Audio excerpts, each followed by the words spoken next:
Hello everyone, my name is Arvind Panda. I am a fourth year student from UPES Dehradun. Currently, I am a legal intern in Lexus and Company for the month of June. And today, in this video, I am going to talk about Model Code of Conduct. So, to start with our topic, let us understand in a country where democracy is the founding institution of government, conducting election becomes an absolute necessity.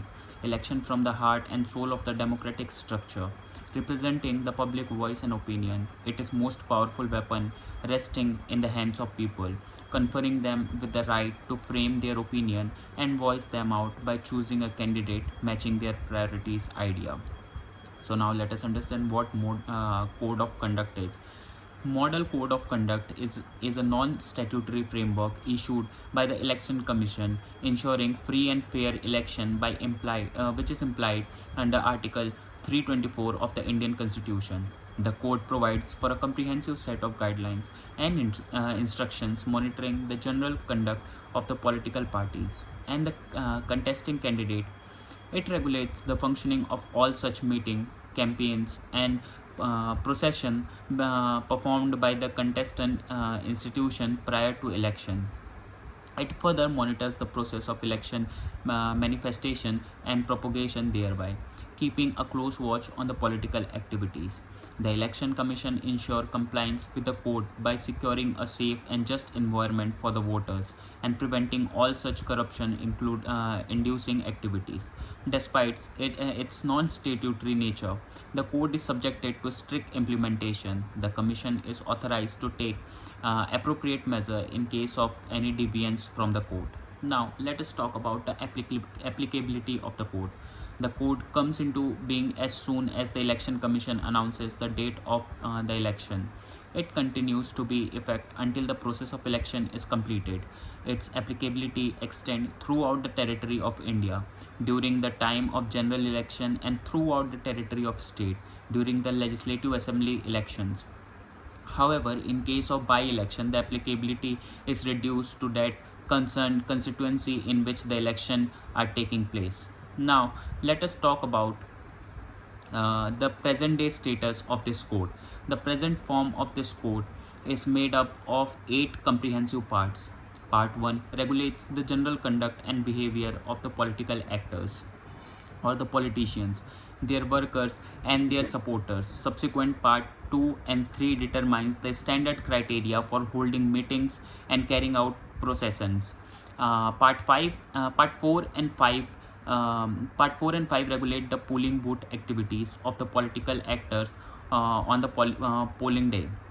The next part, namely Part 6, provide for redressal of complaints pertaining to the conduct of election by simply bringing it to the notice of the observer. The additional part 7 and 8, as discussed above, deal exclusively with the parties in power and election manifestos. Now, let us talk about the legal enforceability of the code.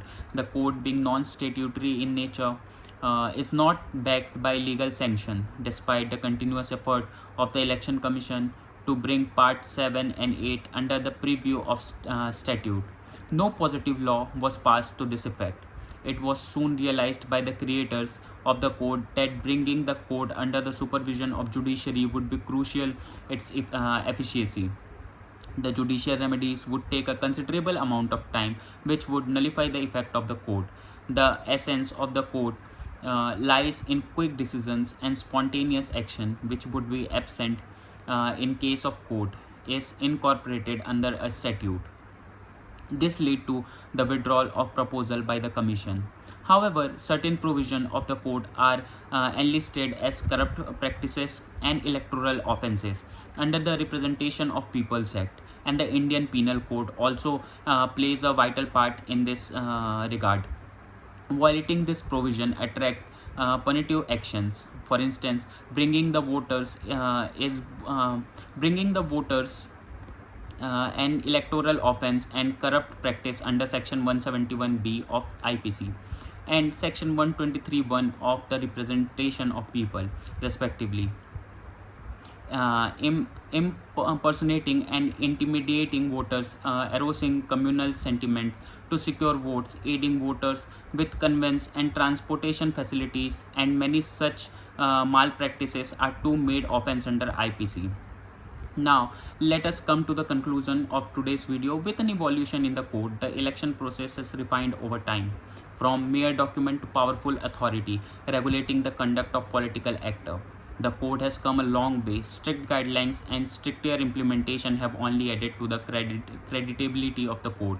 The present form is now subjected to more assertive and effective implantations by Commission. Certain provisions are further incorporated under the supervision of judiciary, thereby securing the democratic spirit of the country. So hope you like this video. That's all for today. Have a nice day. Thank you so much.